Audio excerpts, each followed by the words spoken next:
muy conocido, muy conocido. Y vamos a profundizar un poquito en él. En Romanos 1,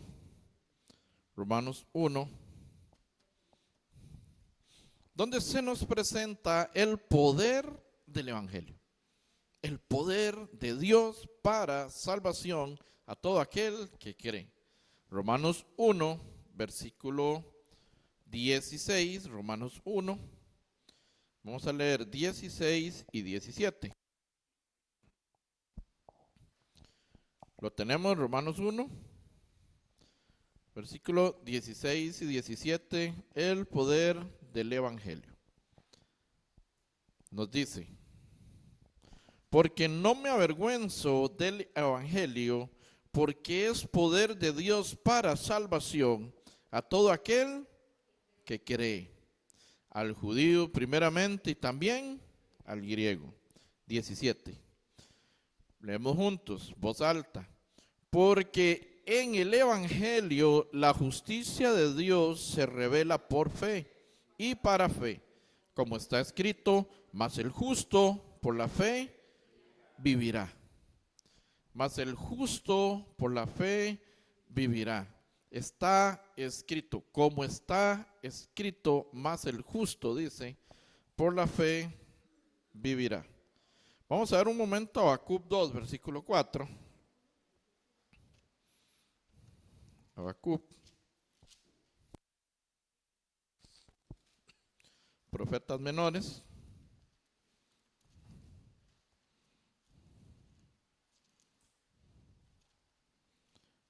Habacuc 2, versículo 4.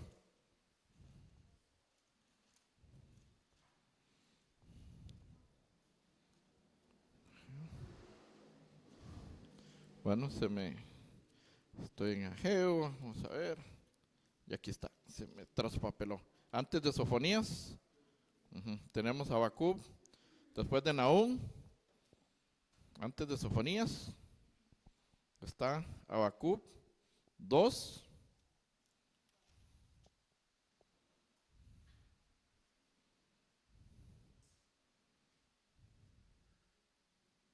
¿Lo tenemos? Está en pantalla también. Nos dice, versículo 4, leemos juntos. ¿Por qué el apóstol Pablo escribe Romanos? escribe Romanos, y es una carta, ¿verdad?, dirigida a la iglesia en Roma.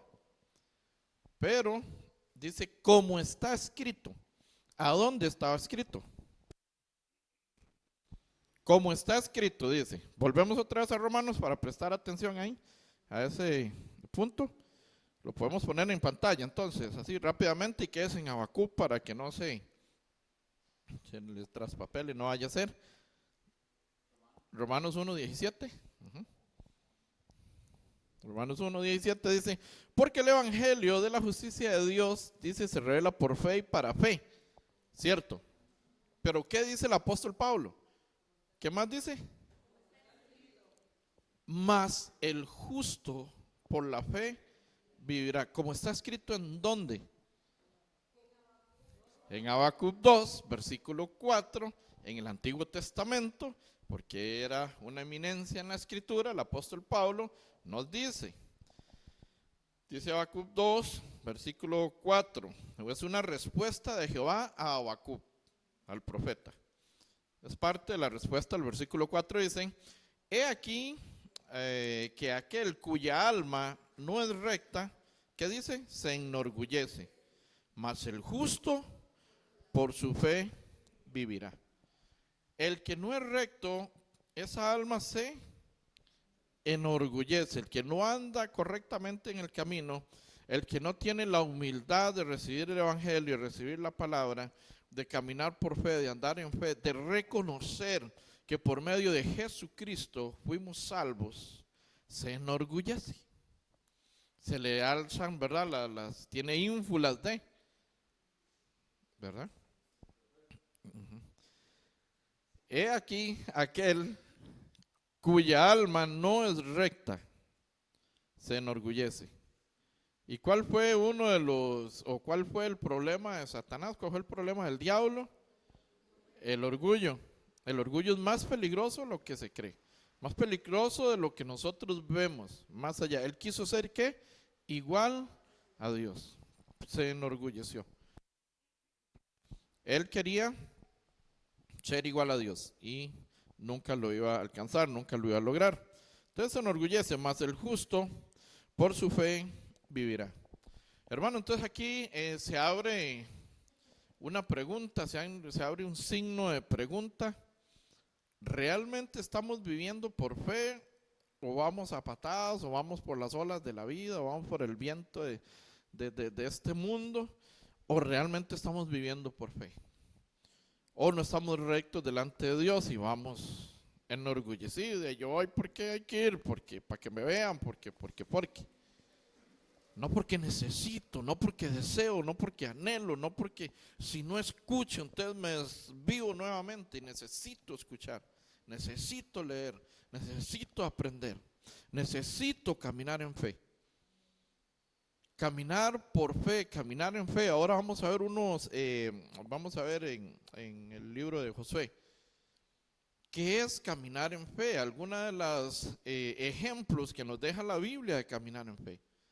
Caminar en fe es creer cuando definitivamente, y lo hemos estudiado en otras ocasiones, ¿verdad? Por eso no vamos a ir a Hebreos 11, que es el libro, ¿verdad?, de la fe. Ya lo hemos analizado. Pero, ¿qué es la fe? Certeza de lo que espera. ¿Tiene usted la certeza de lo que usted espera? O, algo peor, ni tan siquiera sabe qué espera. Ni tan siquiera sabe qué quiere, qué va a esperar. Certeza de lo que se espera y la convicción de lo que no se ve. Relacionado a la fe y uniendo a 1 Pedro 1, versículo 9, que el fin de vuestra fe, que el fin de la fe es para salvación de vuestras almas. Y ahora, vivir por fe.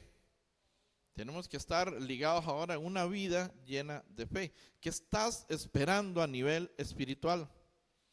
¿Por qué estás orando? ¿Por qué estás caminando? ¿En pro a qué? ¿Cuál es tu norte a nivel personal, espiritualmente hablando?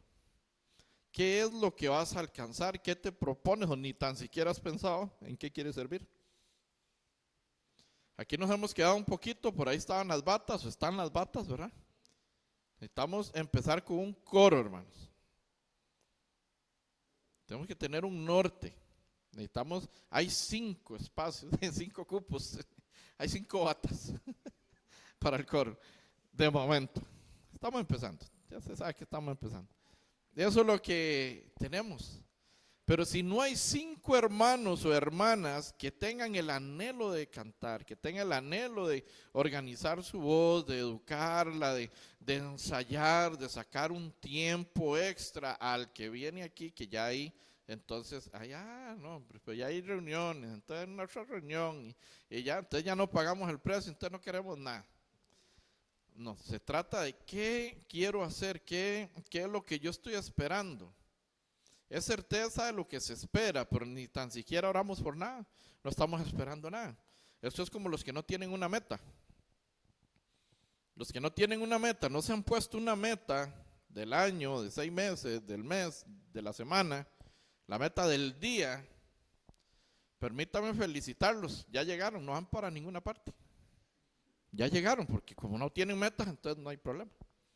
Pero no nos estamos forzando, no nos estamos obligando, no nos estamos direccionando.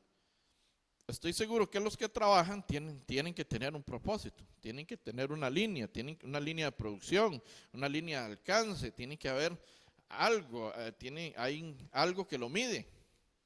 Y que si usted no llega a ese cumplido, si usted no hace lo que el jefe le pide, ya lo llaman a cuenta, ¿no? Tiene que pasar a la oficina. A ver qué pasó. No alcanzamos esta semana las ventas. No alcanzamos esta semana la proyección, el alcance. No dimos abasto con la facturación, qué sé yo. No sé en qué se desenvuelve cada uno, en lo que cada uno se desenvuelva. Yo no trabajo. Bueno, ¿cómo te fue con el oficio? Me toca ordenar la casa todos los días. Como lo mínimo. Yo he visto expertos militares Dicen que lo menos y mínimo que puede hacer una persona de cualquier edad, después de 5 años, al levantarse, ¿sabe qué es? Ordenar la cama. Si uno de los que está aquí no ordena la cama, ya tiene una meta todos los días. Levantarse, organizar la cama. Mínimo, mínimo. Yo sé que algunos jóvenes, porque conozco, allá hay muchos, por todo el país hay un montón, en el mundo. Ajá, no, sí, no. No, tampoco. Que a como se levantan, se van y así se enroscan otra vez en la noche. A como está, así quedó todo.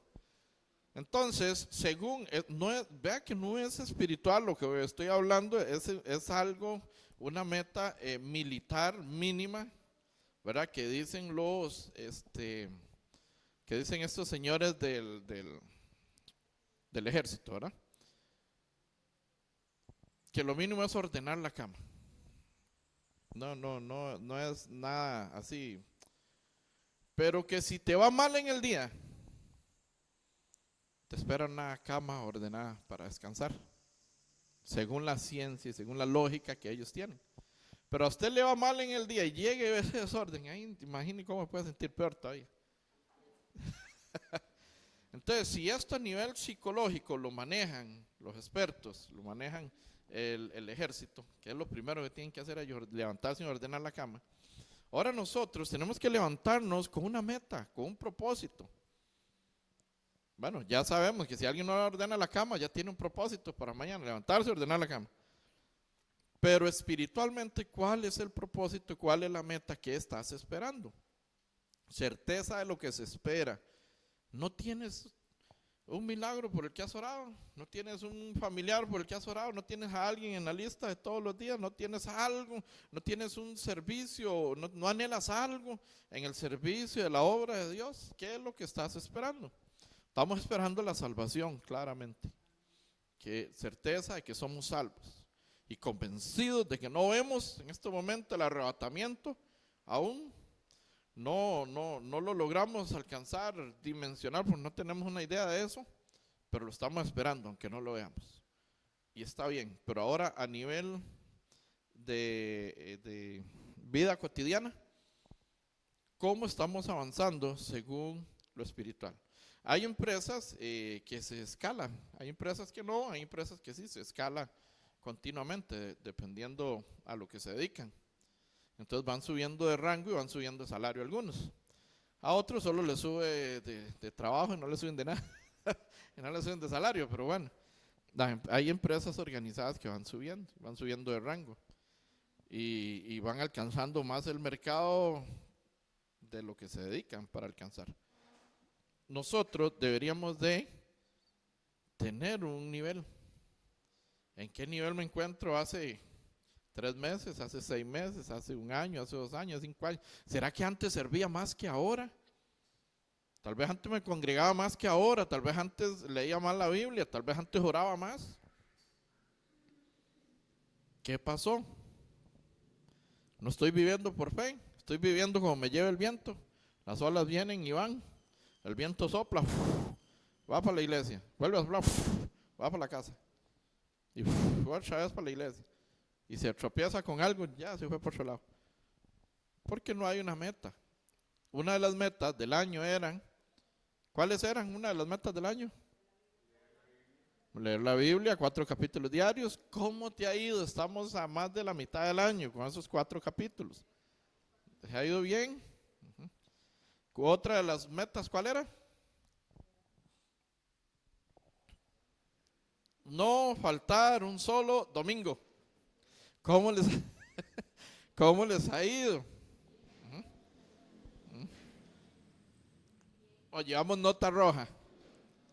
Entonces, nosotros necesitamos valorar el servicio a nuestro Dios, servicio al Señor.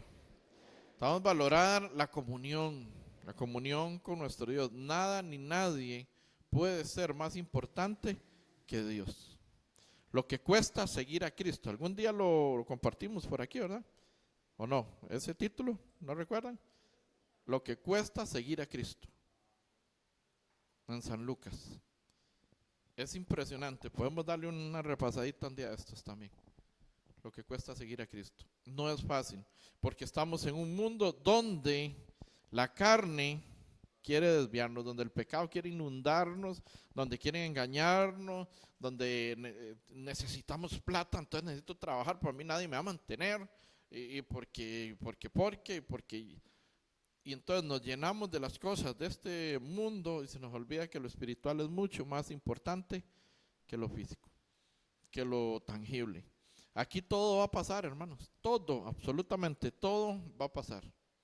He visto morir gente, de hecho he ido a entierros con gente que tenía mucho dinero, mucho, y no se llevó nada, no se llevan nada. Y ahí queda, nada más. De hecho, el que me hizo el contacto a mí con el pastor ya no está con nosotros. Y era una persona bastante acomodada. Ya no está, ya se fue. Hizo algo maravilloso, me hizo ese contacto. A través de ese contacto, la construcción de la iglesia, a través de la construcción de la iglesia, la predicación del evangelio, y ahí viene la salvación. Genial, excelente. ¿Qué contacto has hecho? ¿A quién has ayudado? El día que te vayas, ¿quién agradecerá que, bueno, por dicha me predicó el evangelio, por dicha me predicó la palabra, por dicha me contactó con la iglesia, por dicha me invitó a aquel seminario? Entonces necesitamos enfocarnos cada día más ¿en qué? En vivir por fe. Que invito y que no vienen. Hablaba con los hermanos el domingo. Uno de ellos me decía, estamos hablando de precisamente de invitaciones, de los que no vienen, de los que sí vienen, de los que dan mucho fruto y tal vez algunos no dan tanto fruto. Entonces uno de ellos dice, yo no sé, yo creo que debe haber algo mal en mí. Hay algo que yo está mal en mí, yo no estoy bien. Porque yo invito, yo vamos a ver, y puse a hacerle número a ver si hago fruto, y yo creo que no. Dice, no, yo no, dice, yo no doy frutos. Entonces él dice que hay algo mal en él, que puede ser una de las opciones. Pero, o puede haber algo mal en él, o entonces empezaron a hablar los que estaban ahí, cerca de 4, y a sacar conclusiones. Entonces, si eso fuese así como él lo está pensando, ¿será que había algo mal en Jesús que Judas no se convirtió y no creyó? El predicador más espectacular del universo, del evangelio, la palabra, y Judas no creyó. También tiene que ver la salvación, es personal. Entonces no podemos quedarnos, si hay algo mal, si usted está orando por la persona, si usted está bien con el Señor, si usted se está congregando, si está en la vid verdadera, porque separados de mí nada podéis hacer, está en la vid verdadera y estás invitando, ten fe. Sigue adelante con la fe en el Señor, en que pronto vamos a dar fruto. Pero hay árboles que crecen 1 año, 2 años, 3 años, 4 años, al 5.º año dan fruto. ¿Cuántos años tienes? Vamos en camino. Vamos a dar fruto, sí o sí. Tarde o temprano vamos a estar llenos de fruto. Entonces, como decía el apóstol Pablo, debemos que la salvación por medio del evangelio se nos ha revelado la justicia de Dios para salvación. Por fe y para fe, como está escrito, mas el justo por la fe vivirá. Entonces vamos a ver el libro de Josué, ya que estamos aquí cerquita.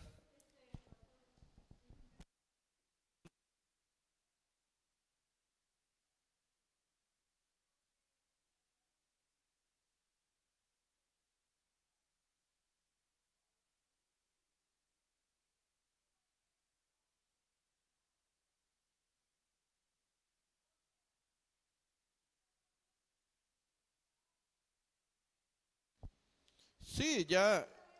Ajá. Ok.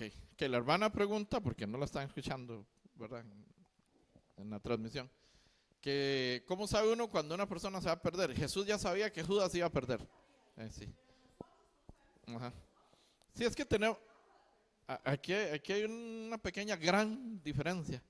Jesús era Dios y sabía que Judas estaba predestinado porque él no creyó. Si Judas se hubiera arrepentido al final, ¿usted cree que Dios lo hubiera despreciado? Si Judas, en lugar de irse a ahorcar y después se le reventó la soga y cayó y se le esparcieron las vísceras en el suelo, si no hubiera hecho eso y hubiera hecho lo que hizo Pedro, por lo menos Pedro volvió a su estado original antes de conocer a Jesús, a pescar. Y Jesús fue y lo encontró y le preguntó 3 veces: Pedro, ¿me amas? Pedro, ¿me amas? Pedro, sí, Señor, tú sabes que te amo. Apacienta mis ovejas.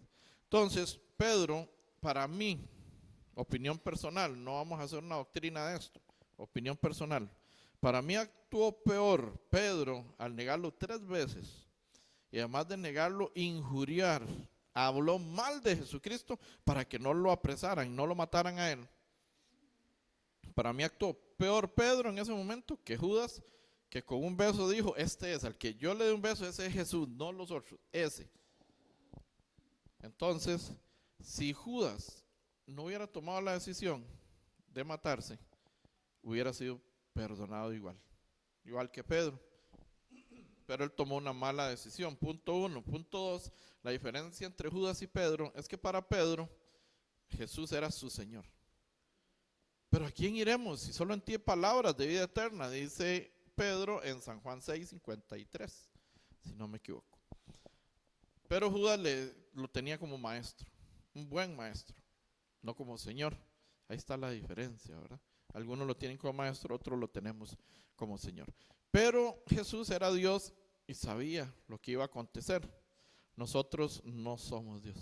Nosotros necesitamos predicar sin importar a todos.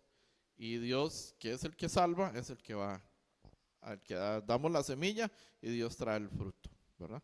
Entonces nos toca predicarle a todos. La palabra sí nos enseña por medio de la escritura que el que no nace de nuevo no puede entrar al reino de los cielos. El que no nace del agua y del espíritu no puede entrar al reino de los cielos. El que no tiene una justicia mayor que la de los escribas y fariseos no puede entrar al reino de los cielos.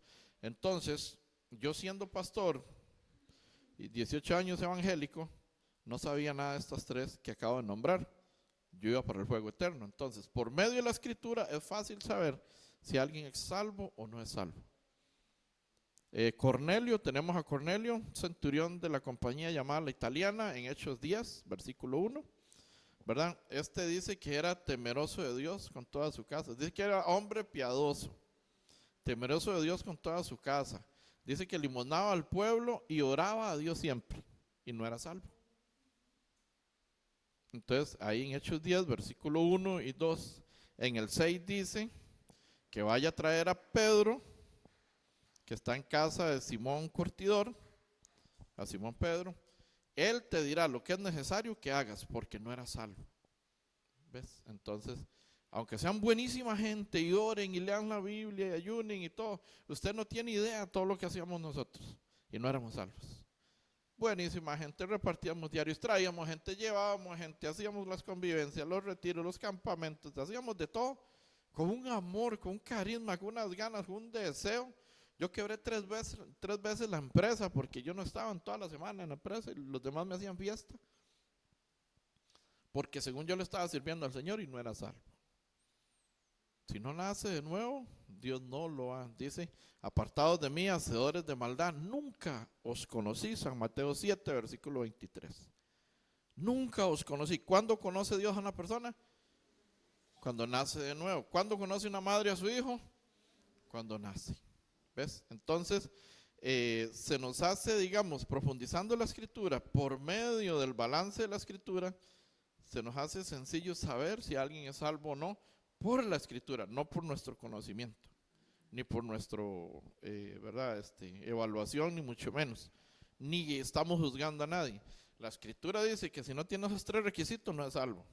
Si tiene esos 3 requisitos, es salvo.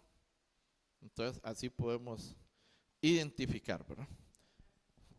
Con mucho gusto. Hermana, vamos a Josué. Josué, ¿qué les dije? Era para ver si están poniendo atención. Josué 6. Vamos a hacer una lectura aquí. Una lectura con poca luz. Me acuerdo cuando ya estoy aquí. Vamos a hacer una lectura de la toma de Jericó. Esto es un pasaje que probablemente la mayoría ya lo tengamos en cuenta. Tal vez he estudiado muchas veces, pero vamos a ver qué sucede aquí. Nos dice en 6, versículo 1, la toma de Jericó. Vamos a dar lectura, dice: ahora Jericó estaba cerrada, bien cerrada, a causa de los hijos de Israel. Nadie entraba, nadie salía. Mas Jehová dijo a Josué: mira, yo he entregado en tu mano a Jericó y a su rey con sus varones de guerra. Es que tengo rayado ahí y no entendía la U. Okay. Con sus varones de guerra. Versículo 3. Rodearéis, dice pues, la ciudad, todos los hombres de guerra, yendo alrededor de la ciudad una vez. Y esto haréis, ¿cuánto? Durante 6 días. ¿Qué iban a hacer durante 6 días? A rodear la ciudad. Eso iban a hacer, a rodear la ciudad. ¿Quién está hablando? ¿Quién está hablando? ¿Ah? Jehová. ¿A quién le está hablando? Ok. Jehová le está hablando a Josué que van a rodear la ciudad. ¿Y esto lo harán cuántas veces? Dirá entonces la ciudad, y esto haréis durante 6 días. Y 7 sacerdotes llevarán 7 bocinas de cuernos de carnero delante del arca. Y al 7º día, dice, daréis ¿cuántas vueltas? 7 vueltas a la ciudad, y los sacerdotes tocarán las bocinas. Y cuando toquen prolongadamente el cuerno de carnero, así que oigáis el sonido de la bocina, todo el pueblo gritará a gran voz, y el muro de la ciudad caerá. Entonces subirá el pueblo, cada uno derecho hacia adelante. Ok, analicemos esto. Estaba estudiando un poco acerca del muro de Jericó. Fue de los primeros muros fortificados en la historia, cerca del año 800 antes de Cristo. Fortificado, fortalezas, fuerte. ¿Quién puede derribarme esa columna que está ahí en el centro? Así, con la mano, con el pie. Ahora un muro fortificado, fuerte, ancho, alto, pesado. Pero Jehová dice que ¿qué? Que vayan y den ¿cuántas vueltas? 1 vuelta cada día. ¿Durante cuántas veces? 6 veces. O sea, seamos honestos. A usted le dicen eso y ¿qué hace usted? Yo sé que ahora hay muchas prácticas, porque yo lamentablemente en la antigua levadura lo hice. Yo anduve descalzo por charrales, ahí viendo a ver si me picaba una terciopelo, ¿verdad? Declarando y confesando que todo lo que toque en mis pies, la planta de mis pies, será vuestro. Y es mentira, nunca fue ni a la iglesia, ni mío, ni a nadie, ¿verdad? Pero bueno, tomé mal la palabra, no lo hice bien. Pero aquí, o sea, darle 6 vueltas a un muro fortificado, fuerte. Por eso es que el vivir por fe es no cuestionar. Señor, pero es que tenga fe, pero no ve. Pero vea lo que me pasó. Pero no, hombre, no, ¿qué muro? No, ¿qué voy a ir a hacer yo ahí? ¿Para qué voy a ir a dar vueltas? ¿Para qué bocinas? Vamos a alertarlos, más bien nos van a tirar agua hirviendo desde arriba. Aceite hirviendo desde arriba. Los van a matar a todos. Hay 2 opciones. O obedecer, creer y obedecer, o del todo ser desobediente, o del todo no creer, del todo no depender de Dios. Entonces, ¿qué pasa cuando fueron los 6 días y tocaron y vino el toque de bocina? Vamos a ver qué es.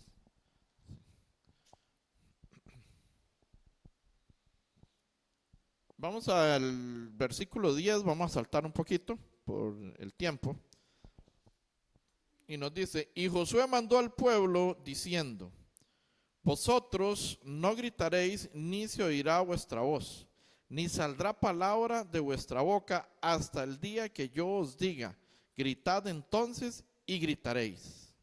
Así que él hizo que el arca de Jehová diera una vuelta alrededor de la ciudad y volvieron luego al campamento y allí pasaron la noche. Y Josué se levantó de mañana y los sacerdotes tomaron el arca de Jehová. Versículo 13 nos dice, y los 7 sacerdotes, llevando las 7 bocinas de cuerno de carnero, fueron delante del arca de Jehová, andando siempre y tocando las bocinas, y los hombres armados iban delante de ellos, y la retaguardia iba tras el arca de Jehová, mientras las bocinas tocaban continuamente.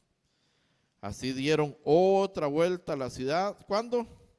El segundo día. Y volvieron al campamento, y de esa manera hicieron durante 6 días. O sea, aquí creyeron o no creyeron. No sé si creyeron, pero obedecieron.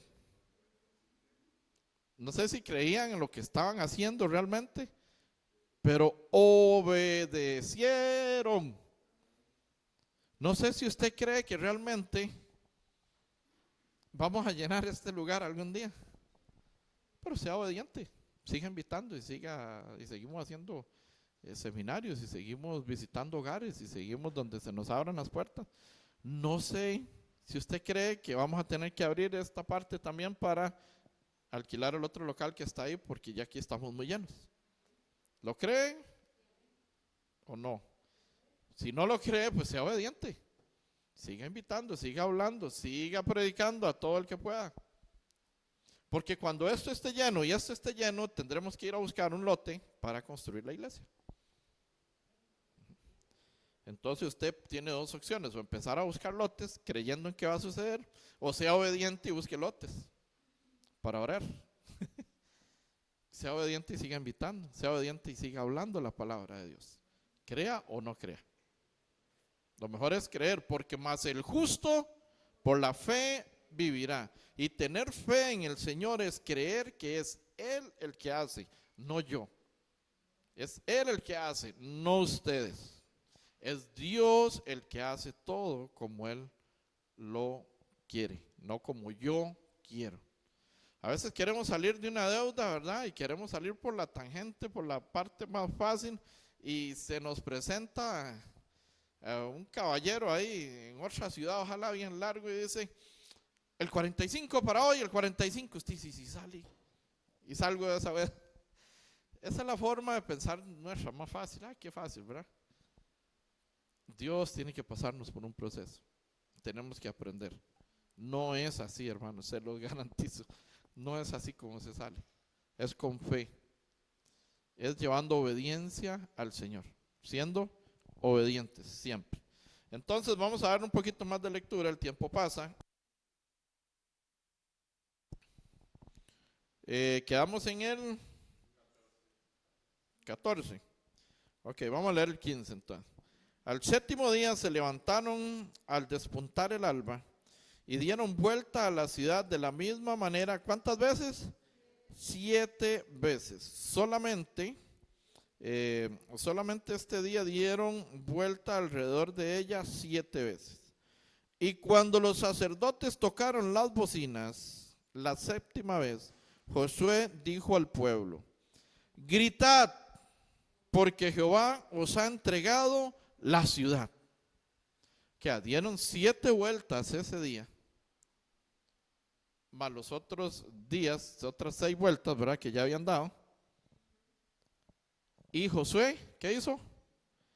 Gritó, gritad porque Jehová nos ha entregado la ciudad. Y usted puede decir, ¿y cómo? Usted sigue viendo o sea, yo me imagino la gente que estaba ahí, porque son parecidos a nosotros, no todos creían. Incrédulos algunos, ¿verdad? Entonces, en el versículo 17, y será la ciudad anatema a Jehová, con todas las cosas que están en ella. Solamente Rahab, la ramera, vivirá, con todos los que estén en casa con ella, por cuanto escondió a los mensajeros que enviamos. Vean lo importante de alguien que creyó. ¿Qué era Rahab? Una ramera. Eso era Rahab, una ramera. Pero ella creyó que esos espías que venían a la ciudad, a Jericó, eran hijos de Dios y que sí o sí Dios, es más, Rahab fue la que creyó primero. Yo los escondo, no los delato, pero cuando ustedes tomen la ciudad, guárdenme a mí y a todos los de mi casa. Vean la fe que tenía una ramera. Por eso hay que predicarles a todos, sin dudarlo, porque todos tenemos un espíritu que necesita la salvación.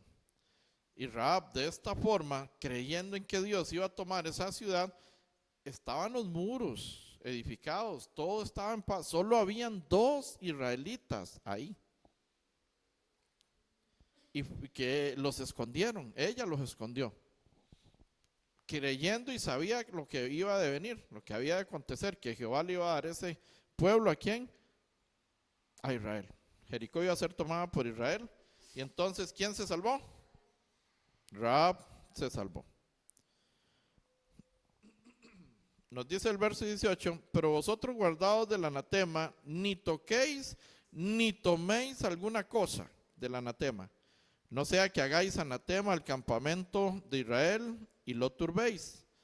Mas toda la plata y el oro y los utensilios de bronce y de hierro sean consagrados a Jehová y entren en el tesoro de Jehová.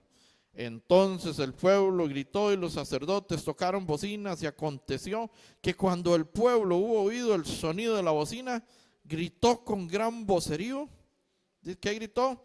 Y el muro se derrumbó. Gritó con gran vocerío, gritaron, ¿y qué pasó? Y el muro, hay una canción, ¿verdad? El muro se derribó. Ahí la busca. Entonces, gritaron y el muro se derribó como una galleta, no sé, esas galleta María, ¿verdad? Y se desquebrajó, un muro fortificado, fuerte. Ellos gritaron y el muro, ¿qué dice que le pasó entonces? Se derribó. El muro cayó. El muro se derrumbó. El pueblo subió luego a la ciudad, cada uno derecho hacia adelante, y la tomaron. Y destruyeron a filo de espada todo. ¿Qué destruyeron? Todo lo que en la ciudad había, hombres y mujeres, jóvenes y viejos, hasta los bueyes, las ovejas y los asnos. Mas Josué dijo a los hombres que habían reconocido la tierra: entrad en casa de la mujer ramera y haced salir de allí a la mujer y a todo lo que fuere suyo, como lo jurasteis. Y la guardaron y cumplieron la palabra. ¿Por qué se derrumbó? Porque gritaron muy fuerte, porque dieron vueltas por las cornetas ahí que llevan los cuernos de carnero, las bocinas.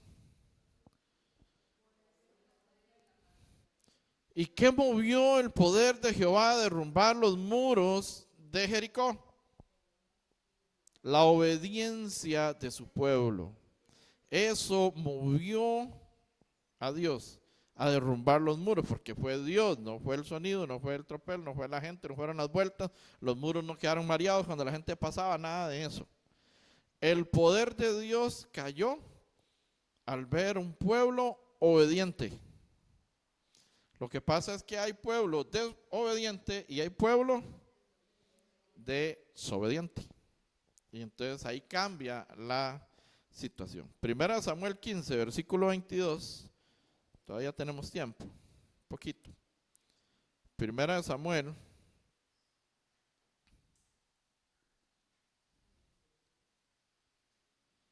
Estamos cerquita. Primera Samuel 15.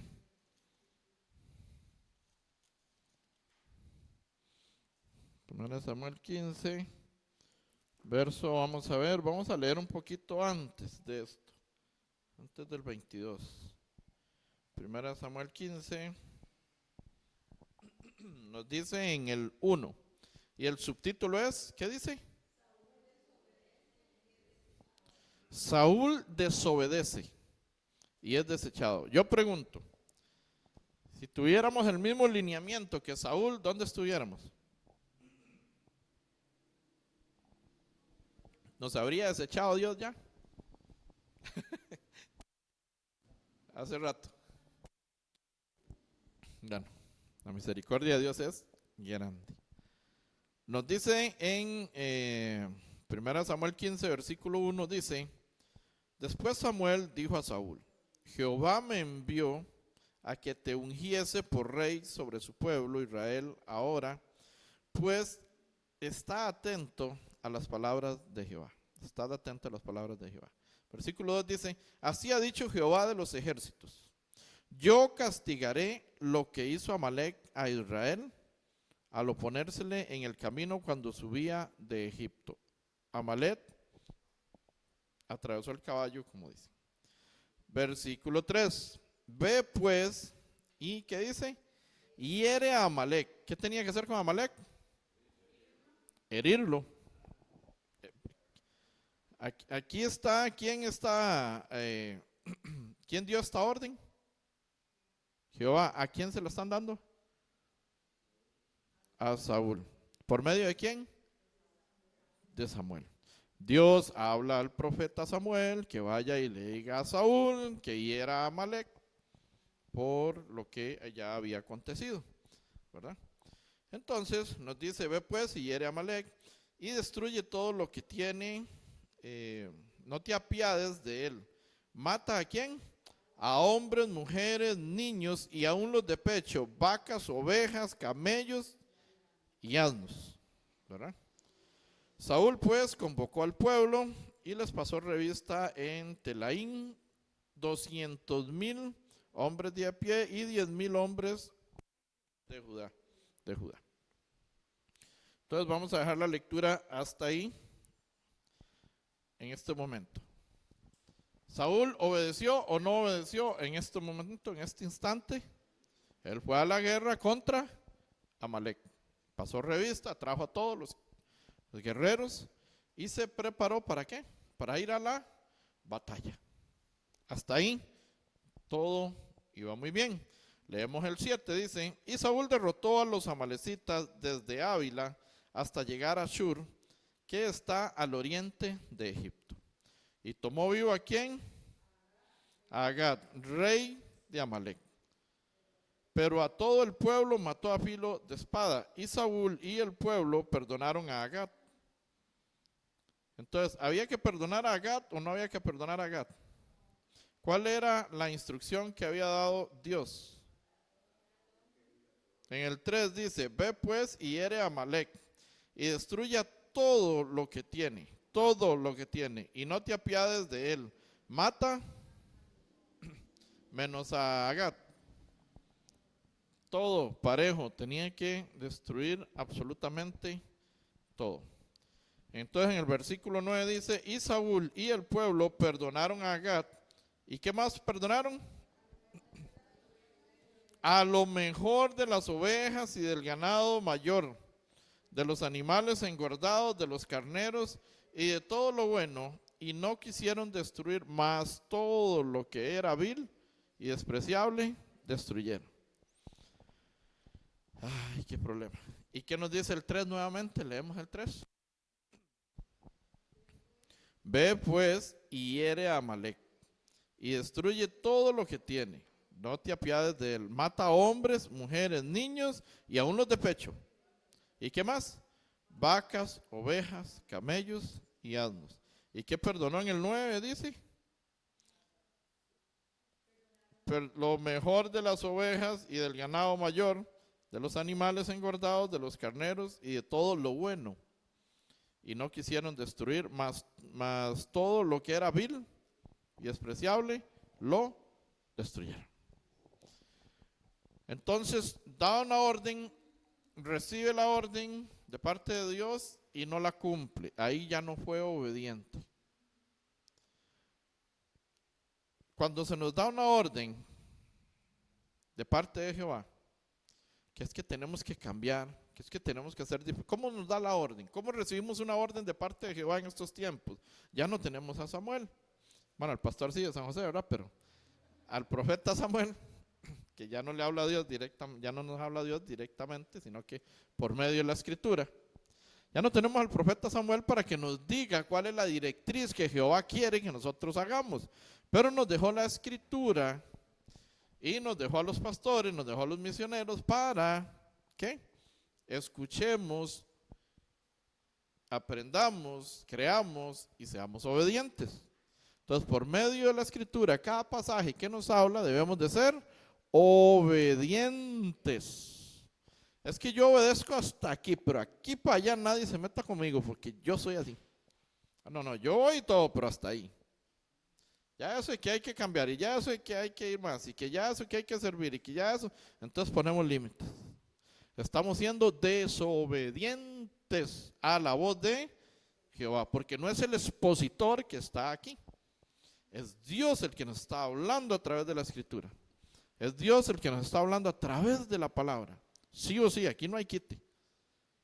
El sábado me dice mi hermano, me voy a quejar con el pastor porque le dijo todo lo que estoy pasando. No, el sábado, no, el domingo. Un hermano de esa iglesia donde tenía que visitar. Me voy a quejar con el pastor porque le dijo todo lo que estoy pasando. Se lo contó todo, ¿verdad? Estaba en son de broma. Dios conocía que eso era lo que necesitaba en el mensaje y eso para él lo recibió. Dios le está hablando directamente, yo sin saber, porque nosotros no sabemos nada, Él sabe todo, absolutamente todo de nosotros. Y el mensaje es enviado por cualquier servidor, pero es Dios el que lo envía. Entonces tenemos que recibirlo de parte de Dios.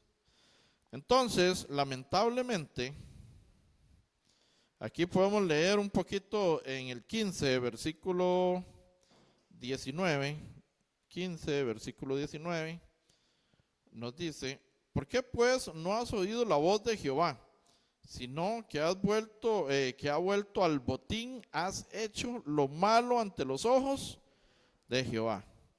Y Saúl respondió a Samuel, antes bien he obedecido la voz de Jehová. ¿Obedeció o no obedeció? Meditemos. Pero Dios lo mandó a pelear contra Amalek. Dios lo mandó a pelear contra Amalek. ¿Obedeció o no obedeció? Sí obedeció, en parte. Pero no es en parte que tenemos que obedecer. ¿Cómo es? Completo. Totalmente tenemos que obedecer la palabra, no en parte. A esta parte sí, esta sí me gusta, esta sí voy a ponerme en las piernas, pero nos tocan algo ya una fibra ya más profunda, algo del corazón, algo de los sentimientos, algo que ya no nos, no, aquí no, está loco el pelón ese, no, hasta aquí. Así no es obedecer completo, no en parte.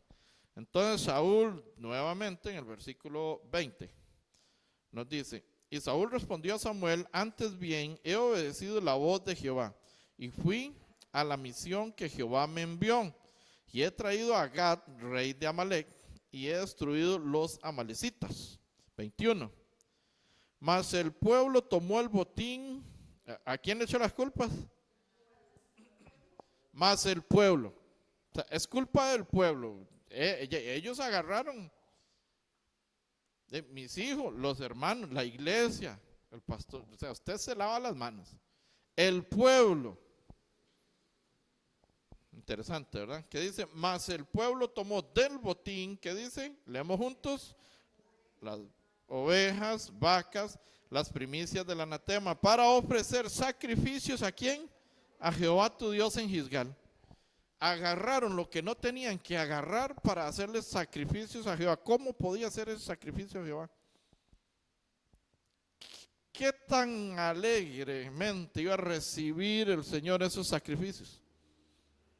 Si Él había ordenado que esas vacas tenían que morir, esas ovejas tenían que morir y que todo hombre tenía que morir, y se le hace sacrificio de desobediencia a Jehová. ¿Será que alguna vez hemos hecho sacrificios de desobediencia nosotros también? A meditar, ¿verdad? Continúa el 21, el 22 sería en este caso. Dice, y Samuel dijo, se complace Jehová tanto en los holocaustos y víctimas como en que se obedezca a las palabras de Jehová. Ciertamente el obedecer es mejor que los sacrificios, y el prestar atención que la grosura de los carneros. Hermanos, obedecer, ¿qué dice? Es mejor que los sacrificios. Los proyectos, porfa. El 15:22. Samuel el profeta dijo, se complace Jehová tanto en los holocaustos y víctimas. O sea, para Jehová era una complacencia cuando se le ofrecía sacrificio, como en que se obedezca a las palabras de Jehová.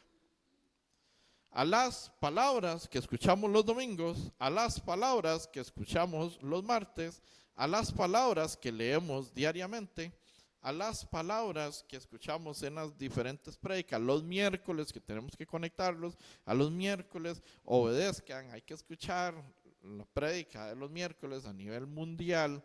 Todas las iglesias de Misión Palabra de Vida escuchamos las prédicas de Seúl, que son de mucha edificación. Algunos se ríen, ¿verdad? Por algo se ríen.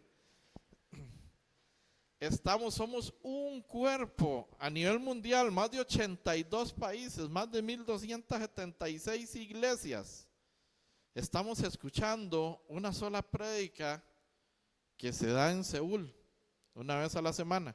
Aquí en Costa Rica los miércoles, ¿verdad? Si usted habla en coreano, la puede escuchar el sábado a las 7 de la noche, por ahí. No sé qué hora es que sea en coreano. Para nosotros no traducen y el miércoles la podemos escuchar. Eso es obediencia, estamos alineados. ¿Por qué? Porque somos una misma iglesia. Entonces, estamos alineados cuando obedecemos. Y es de mucha edificación, de verdad. Es de muchísima edificación. Entonces, ciertamente el obedecer es mejor que los sacrificios. Usted se puede sacrificar un montón y venir y hacer y deshacer, ¿verdad? Supuestamente. Y esforzarse por venir y por todo, pero no es obediente cuando Dios le habla. Aunque venga siempre, no es obediente cuando Dios le habla. No hay, sí hay cosas, pero es muy desagradable tener una persona desobediente, trabajar con un desobediente, hablar con un desobediente, que usted le da una directriz y no hay forma que la tome. Imagínese Dios, que es perfecto en absolutamente todo, que nosotros damos órdenes y nos equivocamos. Puede ser que la orden no vaya a producir un buen fruto, ¿verdad? Pero Dios sabe por qué y para qué, y Él da las directrices perfectas. Y nosotros desobedientes. Fatal, fatal. Eso tiene que ser terrible. En mi caso, la desobediencia yo no es algo que yo tolere. O sea, se me hace tan difícil tolerar algo, máximo cuando uno tiene una responsabilidad, usted da una directriz y no la acatan, y hacen otra cosa, hacen lo contrario, definitivamente no lo hacen, por la responsabilidad que yo tengo en el trabajo, yo soy el responsable si acataron o no acataron la orden. Entonces se me hace muy difícil tolerar la desobediencia. Para mí es de las cosas más difíciles. Ahora Dios, yo un ser totalmente imperfecto, diminuto, como con 1.300 kilos de cerebro, creo que eso, no sé cuántas libras es lo que pesa el cerebro, algo, seguro yo tengo menos de lo que deberían de tener. Imagínense, no tolero la desobediencia. Ahora Dios, siendo perfecto, siendo santo, siendo puro, Gracias por su misericordia. Gracias porque no nos ha eliminado, porque nos da una oportunidad cada día de que nosotros podamos mejorar, podamos cambiar y podamos llegar a la oportunidad, ¿verdad?, de mejorar constantemente. Entonces, aquí vemos en el 23, porque como pecado de adivinación es, porque como pecado de ¿qué? ¿Cuántos van aquí donde un adivino a que le adivinen el futuro, a que le lean las cartas, a ver cómo le va, a que le hagan la palma a la mano? ¿Cuántos van? Ninguno. Pero si usted es rebelde, es como si fuera. Eso dice la Biblia, no lo digo yo. Pero si usted está en rebelión y usted no quiere cambiar y usted no quiere poner abajo y su orgullo no lo deja sacar las cosas viejas, antiguas, pasadas, que ya no nos corresponden, no nos deja sacar, ¿verdad?, echar fuera, estamos en rebelión, estamos en desobediencia. Es como si visitáramos estas situaciones. Dice, porque como pecado de adivinación es la rebelión, y como ídolos e idolatría la obstinación. Levánteme la mano todos los obstinados de aquí. Mejor no la levanten si hay. Entonces, por cuanto tú desechaste la palabra de Jehová, Él también te ha desechado para que no seas rey. Qué duro. Saúl fue desechado por esta desobediencia. Nosotros, por la misericordia de nuestro Señor Jesucristo, hemos sido comprados a precio de sangre. Y por ende, ya para temas de salvación no somos desechados, sino que somos hijos suyos. Pero Dios, al que ama, disciplina y azota a todo aquel que Él ha recibido por hijo. Entonces vemos este caso de desobediencia que pagó muy caro Saúl. Y si vemos, no tenemos tiempo para la historia, pero ¿cómo termina? Echándose sobre su propia espada para que el enemigo no lo mate. Cuando Jehová le pudo dar todas las guerras ganadas. Así como José, que se derrumbó ese muro, así pudo haber hecho Jehová que Saúl tuviera victoria en todas sus batallas. Pero por la desobediencia, ¿qué pasó? Fue desechado. Tenemos tiempito para unas lecturas más, aún parece.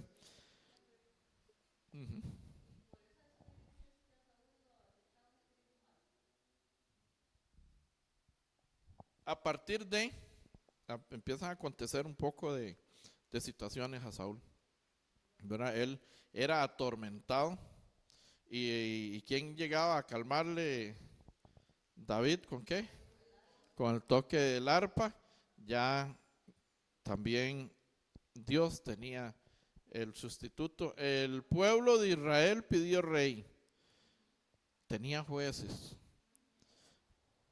El profeta les dijo, ¿para qué quieren rey? El rey les va a quitar las mejores tierras, les va a quitar los mejores ganados, el rey les va a quitar tributo. ¿Para qué quieren rey? Es que nosotros queremos ser igual que todas las naciones. ¿Ha pasado? Que los pecadores quieren ser igual, digamos, los justos quieren ser igual que todos los pecadores y hacer todo lo que se les antoja. No, no podemos vivir así, no somos iguales. Entonces el pueblo pedía a Saúl como rey y fue elegido prácticamente por insistencia del pueblo. Saúl era el más alto de todo Israel le llegaba a Saúl por el hombro. Y así era, bien grandote. Y por la desobediencia, ya Dios, vamos a dejarlo ahí. Dios elige a David. Entonces, aparte, en toda esa parte ya viene un cambio.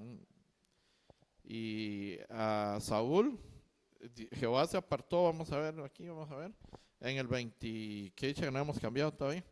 En el 26 nos dice, y Samuel respondió a Saúl, no volveré contigo porque desechaste la palabra de Jehová Y Jehová, ¿qué dice? Te ha desechado para que no seas rey sobre Israel. Ahí está, ya no está Jehová con él. Fue desechado y se atormentaba, y ya venían todos esos asuntos. Vamos a leer Deuteronomio 17:17. Un momentito. Ya estamos. Deuteronomio 17, verso 17.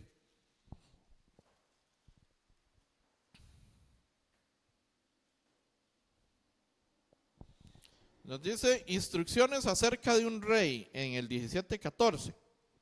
No las vamos a leer todas por el tiempo. Instrucciones de un rey, el subtítulo. Pero el 17, entonces ya sabemos que el contexto que está aquí son las instrucciones ¿para quién? Para un rey. Damos lectura todos juntos. ¿Está bien? El 17 de Deuteronomio. Dice: ni tomará para sí muchas mujeres, para que su corazón no se desvíe, ni plata ni oro amontonará para él, para sí, en abundancia. Ni oro, ni plata, ni qué, ni mujeres. ¿Tomará para quién? Para sí mismo. Entonces, David, antes de partir, le entrega el reino a Salomón y le dice que ande conforme a los estatutos de Jehová. ¿Cuáles son los estatutos? Esto. Ya para esa época estaba el Pentateuco, estaba lo que es la Torá, los primeros 5 libros de la Biblia. Génesis, Éxodo, Levítico, Número, Deuteronomio, ya Salomón los tenía en mano. Ya los podía leer. Entonces, aquí le deja claro: ni tomará para sí muchas mujeres, para que su corazón no se desvíe, ni plata ni oro amontonará para sí en abundancia. ¿Qué hizo Salomón? ¿Obedeció o no obedeció? Desobedeció, y eso trajo una consecuencia. Toda acción trae una consecuencia. Si es buena la acción, delante de Dios trae una buena consecuencia. Si la acción no es buena delante de Dios, ¿qué trae? Una mala consecuencia. Entonces, ¿cuántas mujeres tuvo Salomón? Tuvo 700 esposas y 300 concubinas, 1000 mujeres, 1000 suegras. Esa es la consecuencia. Esa es la consecuencia. No era eso. Tenía 1000 mujeres. ¿Y qué es lo que pasa? Ni tomará para sí muchas mujeres. ¿Para qué? Para que su corazón no se desvíe. Nos dice ahí en la palabra, claro está, tomará, vamos a ver, sí, ni tomará para sí muchas mujeres para que su corazón no se desvíe. Ya se sabía de antemano que muchas mujeres para el rey iba a ser desviación de su corazón. No le interesó, no le importó. 1000 mujeres, 1000. O sea, pasa 2 años, 3 años y algo sin repetir. Si todos los días lo visitara una mujer, al rey. ¿Para qué tantas mujeres? ¿Y qué hace en Primera de Reyes? Vamos a ver, en Primera de Reyes 11. Primera de Reyes, vamos rápidamente a Primera de Reyes 11. Al principio de la vida, no tenemos tiempo, al principio del reinado de Salomón, Salomón ofrecía 1000 holocaustos a Jehová. 1000 holocaustos a Jehová. Pero ¿qué hace al final? Ya con su corazón desviado, evidentemente, por no obedecer la palabra de Dios. En Primera de Reyes 11, versículo 1, dice: pero el rey Salomón amó, además de la hija de Faraón, a muchas mujeres extranjeras. ¿A muchas mujeres de dónde? Extranjeras. No eran judías, no eran de Israel, eran extranjeras. A las de Moab, a las de Amón, a las de Edom, a las de Sidón y a las Eteas. Gentes, leemos juntos el versículo 2, porfa. gentes de las cuales Jehová había dicho a los hijos de Israel, no os llegaréis a ellas, ni ellas se llegarán a vosotros, porque ciertamente harán inclinar vuestros corazones tras sus dioses. A estas pues se juntó Salomón con rebeldía, con desobediencia, con todo lo que usted quiera y con amor. A estas se juntó.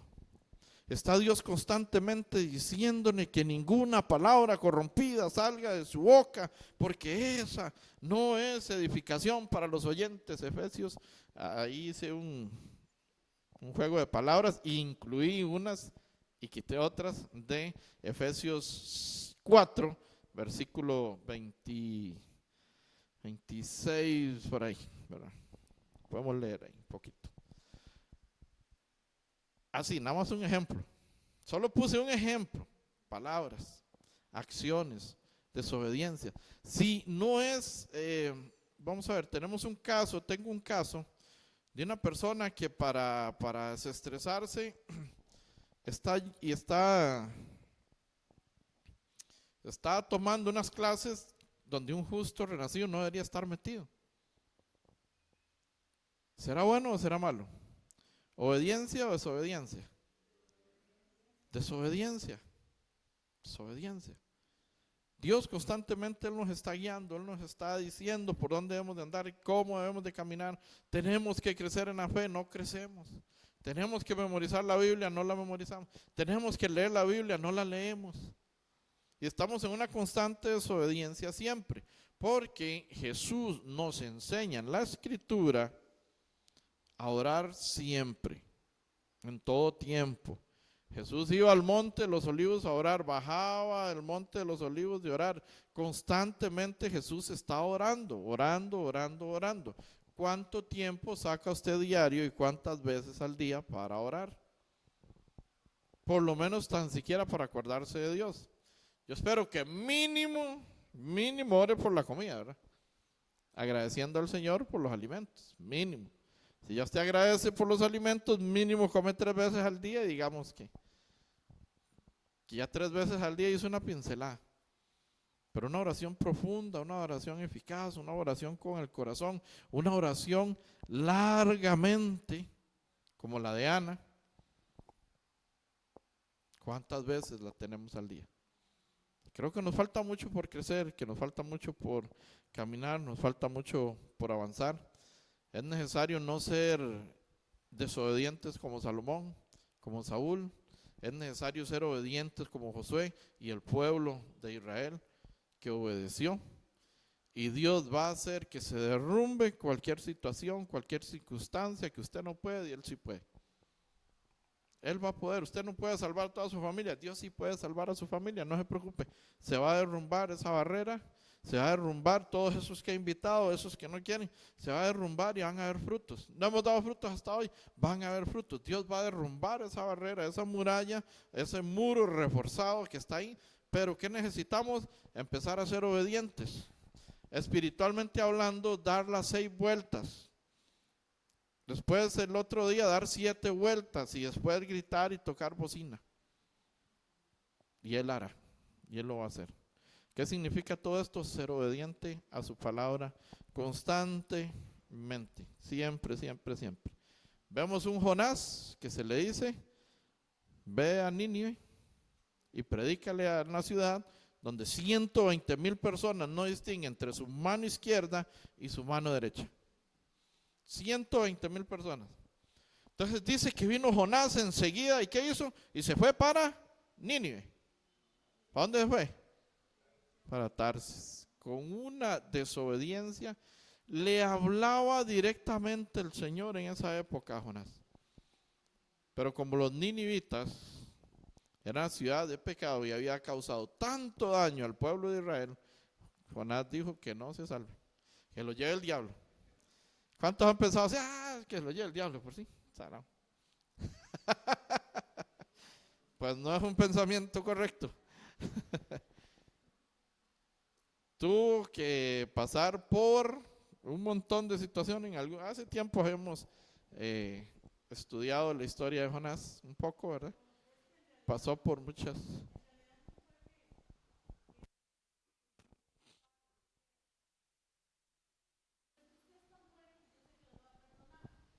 Ujú, ujú. Sí, no, yo estoy parafraseando, claro. Él sabía que Jehová los iba a perdonar, por eso no quería predicarles, porque si les predicaba se salvaban. Entonces, al final, ¿qué era el corazón de Jonás? Que no se salvara. Porque si iba a predicarles, se salvaban. Entonces, yo voy allá afuera y digo, mira, ese hombre sí es malo, eso es terrible. Me dan ganas de predicar. No, pero si le predico, se salva. Después cree y se salva. No, mejor no le predico, me voy para allá, no le hablo. Entonces, Dios va a mandar a otro a predicarle si tiene que salvarlo o no, ¿verdad? Lamentablemente, hay Jonás y Jonasas por acá. Espero que no haya ninguno. Entonces, ¿qué prefieres? ¿Dar vueltas en el desierto 40 años o dar vueltas a Jericó con la fe verdadera? La fe en el Señor y que el Señor derrumbe todo lo que está interponiéndose entre usted y la voluntad de Dios, entre usted y la obediencia. ¿Qué es lo que tienes que derribar? ¿Qué tengo que quitar para empezar a ser obediente? Para empezar a ser fiel en todas las áreas con mi Señor, con mi Dios, con mi Creador. ¿Qué nos falta? ¿Qué nos falta creer? Los niños creen todo lo que les dicen, ¿cierto? A nosotros, ¿por qué nos cuesta tanto? Si hay tantos ejemplos de fe aquí, tantos ejemplos de fe. Mas el justo por la fe vivirá. Iglesia, les invito a seguir caminando por fe, para fe. A veces en los refrigerios uno piensa, no van a llegar muchos. ¿Sí o no? ¿O no? Nadie. No, ¿para qué tanto? No somos tantos. Tenemos que cambiar esa mentalidad y empezar a ver las cosas que no se ven como si fuesen.